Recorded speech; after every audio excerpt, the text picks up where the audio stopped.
İki dağın arasında kalmışam, bülbül gibi daldan dala konmuşam, oy konmuşam oy.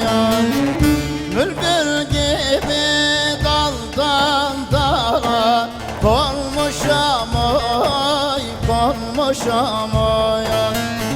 Ne gün görüp ne de murat almışam, zorla beni bir çocuğa verdiler oy, verdiler oy.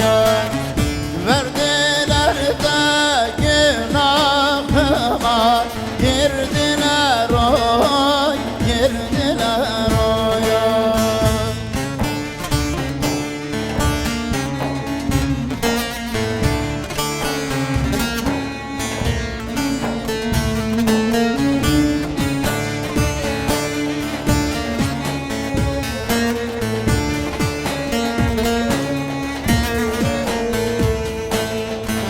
Bülbül gibi mahuzları çekerim, gözyaşını gül bağrıma dökerim oy, dökerim oy.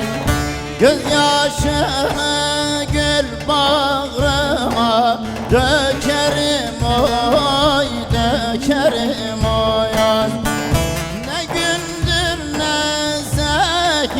Olsa içerim, ana beni bir kötüye verdiler oy, verdiler oy, oy.